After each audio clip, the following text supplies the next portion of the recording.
Well, ladies and gents, we're going to go directly onto this point and welcome up Joe Townshend joining us here from Midlands Seed. At the completion of Joe's presentation, we're going to invite Jeff back and we're going to do some Q&A there. What we'd like you to do is to provide us with questions via the Mentimeter system at the moment. So we've got it open right now, so if you want to use your devices, jump on there, and once again, it's menti.com. The code is over here too, so if that's dropped out for you. If you'd like to head on there, you'll find a page which asks you to put a question in. So any questions that you might have for Jeff and any questions that might be sparked with Joe's presentation at this point as well. Now, Joe is a research agronomist by trade. She's over 20 years experience in applied agronomic research, trialling for grain and seed production in more than 30 species.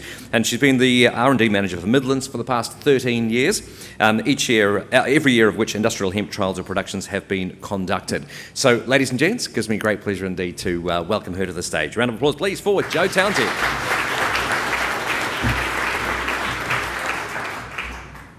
Thank you very much, and it's great to have such a wonderful crowd, I think, for the first iHemp Summit. I really look forward to passing on some of the lessons that we've learned over the last 13 years. Similar to Jeff's story, there's been some good times, there's been a few challenging ones, but at the end of the day, we're all still here. I always draw the short straw, literally both in height and in timing, to go after Jeff, so I'm pleased the questions are last, otherwise you'd be going through my presentation. Anyway, this is just a quick photo of Midlands Seed's research farm on the outskirts of Ashburton. You'll see in the foreground there a number of individual rows. We do evaluate over 30 species of crop every year for seed production, mostly for multiplication and re-export. There's an irrigation pond there. And yeah, it's a great place in the summer and a bit cold in the winter. I had a long title on my presentation given to me. I've abbreviated it a little bit. Basically, I'm going to talk to you today about our experience of growing hemp in trials and then how that's actually gone into commercialisation. Hopefully some of the slides aren't a little too busy. So Midlands is a privately owned company based in Ashburton. I've put in there that we're 43 degrees south. When you're talking hemp, it's quite unusual to a lot of crops, and latitude is really important. We also have a company in Tasmania which is at 41 degrees south. Midlands Seeds, as I've said, is a specialist seed production company, and the company was brought about after the 1986 removal of subsidies and then subsequent droughts in the Canterbury area. Three forward-thinking individuals set up a company trying to add value to the local farming arable community. So we've since got quite a vertically integrated business. We have daughter companies including agricultural contracting, beekeeping, and we process honey and cold-pressed oils, some of which obviously you've got from out the back earlier today. Midlands has been working in the hemp area since 2001 in New Zealand and 2012 in Australia, and we have an in-house research team of 7 people. We have a very strong understanding of the legal and legislation requirements around industrial hemp. We've done an extensive amount of trialling, and today most of my presentation is actually about the results that we've got.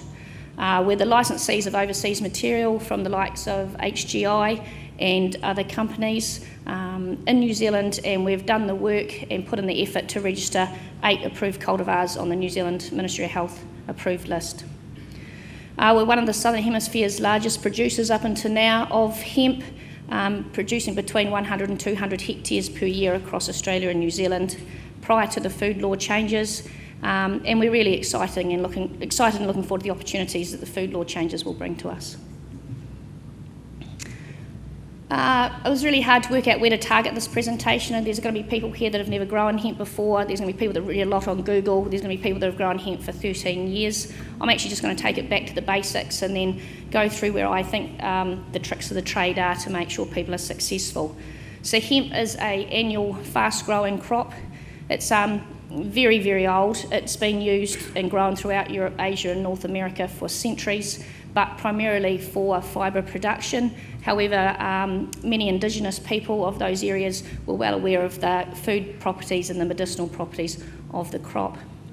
You'll see the words dioecious and monoecious in lots of publications. Hemp can either be a cultivar that has male and female plants as separate, so that's dioecious, or they can have the male and female parts on the same plant, and that's monoecious. Many of the grain and dual-purpose varieties and some of the older Eastern European material is dioecious, and some of the more modern straight fibre varieties out of other parts of Europe are monoecious. You can have grain types, dual-purpose types and fibre types. We throw a bit of number 8 wire at it, and we think we can do everything with everything, so it's a bit of a horses for courses. Most importantly, almost all of the hemp cultivars that we have access to are what we call daylight sensitive, or photo period sensitive. Hemp flowers when the days start to shorten. So if you plant a crop early, so in a normal spring conditions, maybe August, September, October, it spends most of that time in the vegetative state until we get to Christmas and the days start to shorten. You can't really beat it at that, that's what it does. There is talk about auto-flowering crops. I think that probably mostly sticks to the marijuana side of things, and even then they use a lot of lighting, etc., to moderate day length. So you can't beat it by planting it out of the time that it wants to grow. It's also frost sensitive. Bear in mind a lot of the work that we have done is in the South Island. We have grown in the North Island, but so for us we sort of treat it like maize, plant it once the soil's 8 or 10 degrees and increasing, and the risk of frost has passed. Again, 101 uses, supposedly, as long as you can harvest the stuff, as Jeff has alluded to. Most importantly, the grain for us has a high oil content and protein content, and it has a very favourable fatty acid profile and is gluten-free. So it certainly has a great position in the nutrition market. Industrial hemp in New Zealand must have less than 0.35% THC, and you need licences to grow the crop, you need licence to be in possession of the seed. I'd just like to make people aware, if you are going to grow and you're not going to dry it on farm, where you dry it must have a licence, where the seed's clean must have a licence, and then where the place that processes it must have a licence. No grey areas. Right, what has Midlands done? Well, I'm just reporting on the work that I did from 2006 onwards. Prior to that, we had limited access to material, but the first trials did occur. So in recent times, we've done over 8 cultivar trials for oil seed production, 3 cultivars for dry matter, 3 plant population trials for oil, 3 population trials for dry matter, 8 agrochemical trials for residue and crop tolerance, and 2 sowing date trials. On average, those trials cost us between $10,000 and $15,000 each to do, depending on how much work, labour and testing's involved. I haven't used the word fibre there. I am not a fibre expert, but I'm going to present data on dry matter production and components, and for people that know about fibre, they'll be able to actually read into what that means. Pointing out before, similar to Jeff's map, just so we all remember, we're at the bottom of the world. Most of the genetics we deal with come from the top of the world, and the red line is our latitude at 43, 41.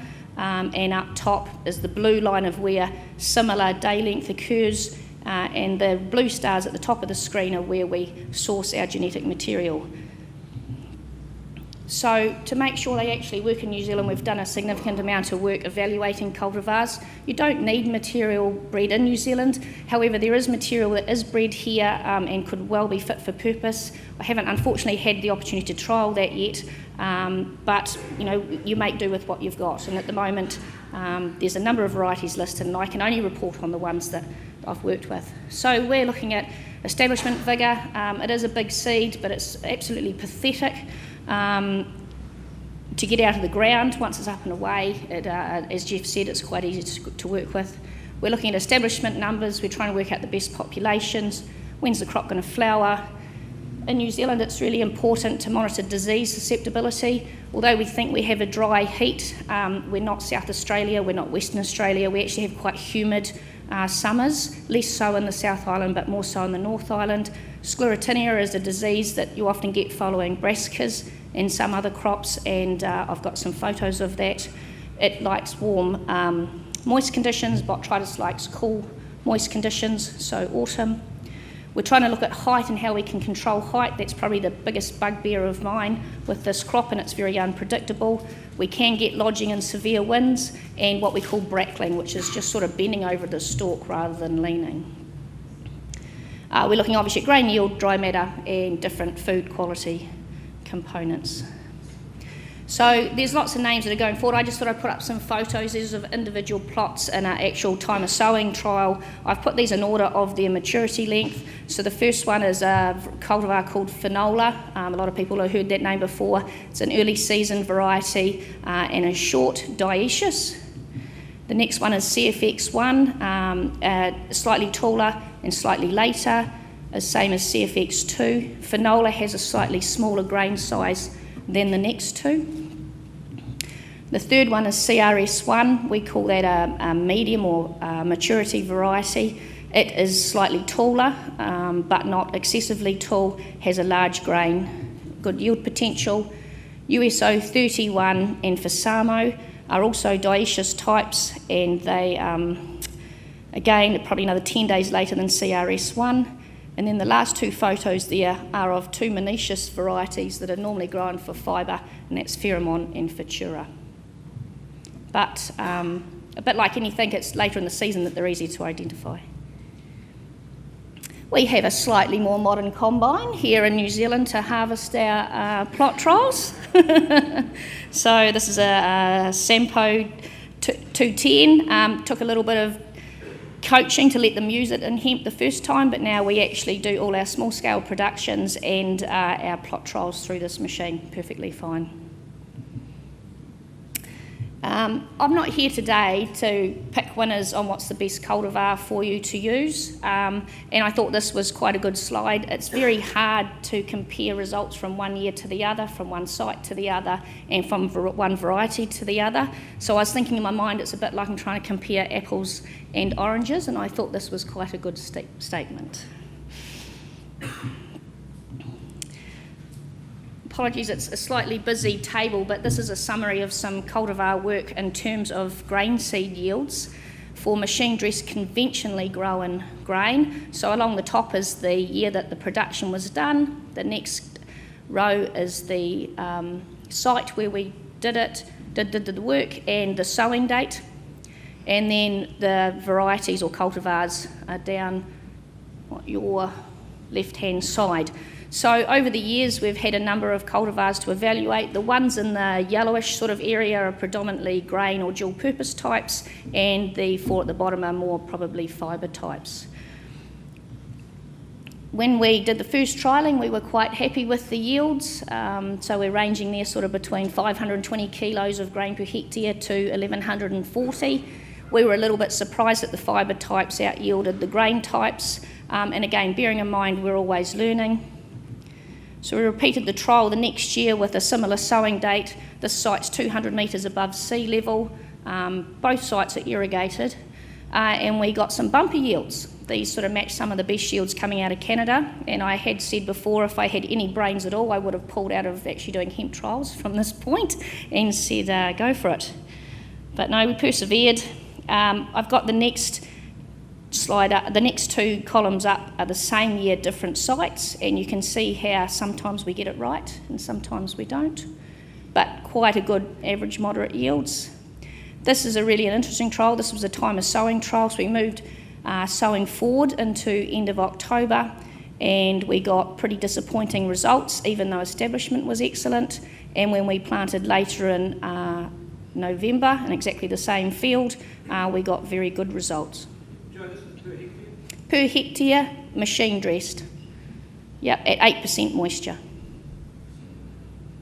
And so the main point of this slide is actually the last column on right here, and that is to show you the range of yields across years. It shows you that all varieties are capable of having excellent grain yields. It shows you all varieties are quite capable of having very poor grain yields. It's not necessarily the plant that's at fault, and it's one of those ones that, perhaps unlike wheat and barley that everyone's familiar with, we just have a few things to continue to work through from an agronomic point of view. We do grow hemp in New Zealand organically. We have 2 producers at this stage, and this is actually from a cultivar trial conducted up here in the North Island on dry land in the Wairarapa. Again, it's a busy slide.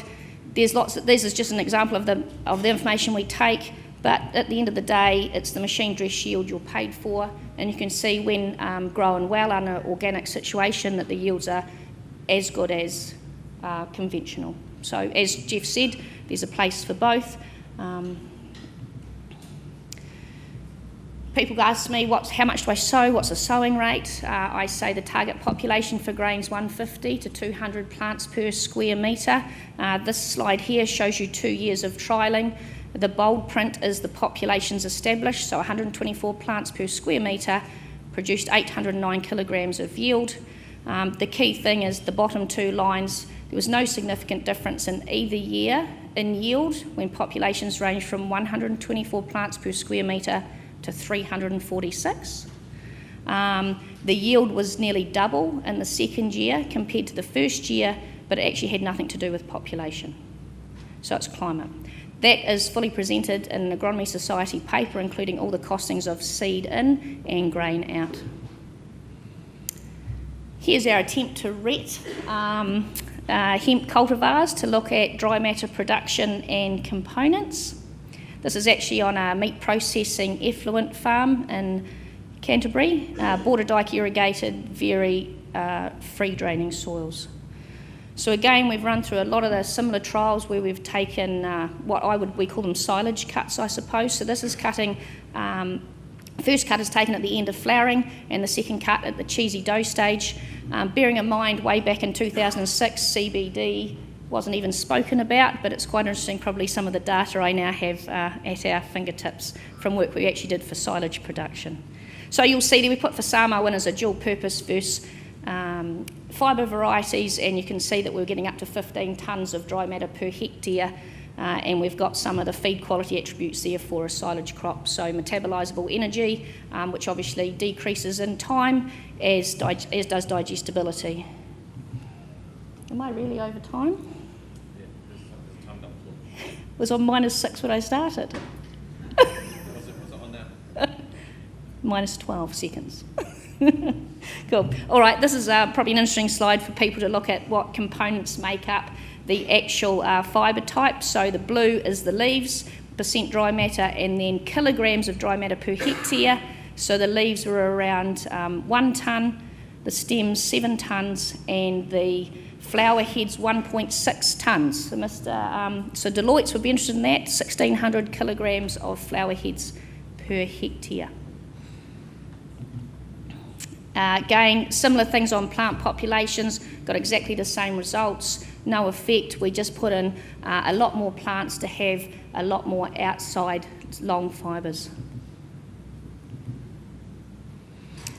So where does the rubber hit the road? These are actual commercial yields. I do statistics, but I haven't modified these at all. I do how much grain we clean and pay a grower for based on the area they planted. So they might have planted 10 hectares and harvested 5. I don't say the yield's double, it's actually you planted 10 hectares and you only harvested 5. So to make it clear, throughout the seasons, the hectares we've grown, the range across those hectares in yield and the average yield. The bottom line's this current season and they're estimated on hand-dressed samples. So you can see last year was our biggest season growing, 112 hectares, and we've averaged 750 kilos of grain per hectare, and we had our best yield yet at 1,400 kilograms per hectare. So I will just go through. I was just going to say what not to do or what to do. What not to do. Never plant the seed more than 2.5 centimetres deep. Don't plant in compacted soil, cold soil, or poorly drained soil. When we first started this, I think everyone thought hemp was going to be the utopia for low-value ground, people struggling with sheep and beef, dryland properties, and this was going to be the next thing. To be honest, it grows best on the best ground with the best growers. We've got our target dates. We normally plant between October and December. If you're going for fibre production, plant earlier to get a lot of bulk. We plant a little bit later for grain to control height.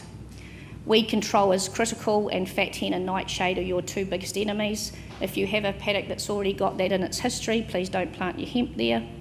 You need stale seedbed preparation. For conventional growers, they may come in with a post-plant pre-emerged glyphosate, and some cultivars you can use herbicides on and some you cannot, but you need inter-row cultivation requirements on organic or spray-free properties.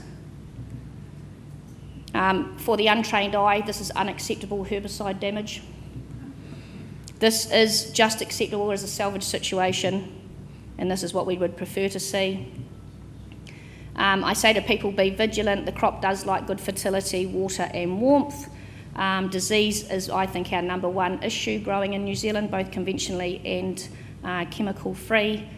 And birds will be your biggest enemy. I've always been told that they're a rat with wings, and they're dead right. This is sclerotinia for the uninitiated. Those sclero bodies look like rat droppings in the end product. We do use colour sorters to try and remove it, but it is a no-no. And this is botrytis for those of you that get through into a dewy autumn, and both of them kill the plant from the point of infection up. And again, very much the same as what Jeff said, and you'll probably ask in the questions. Please, no cereal in your combine when you start the paddock, and no hemp in your combine when you finish the paddock and go to the next crop. Okay, unload regularly. It must go on a dryer. We have a big disadvantage in New Zealand that we harvested over 25%, and there is a real risk of having challenges with having food-grade product with such a high moisture. So drying is important. You must have access to a dryer. It must go on a dryer within 4 hours. And I think that's about it. I'm the same. I haven't got my combine moving, but it is not burning down. This is sprouting on the head when you get a wet harvest, so that would be an issue with people that have a wet March. I've always said sort of as long as you do everything right, go to church, ring your mother-in-law, don't swear, you should come up with this at the end of the day. Thank you. Round of applause, ladies and gents. Jo Townshend.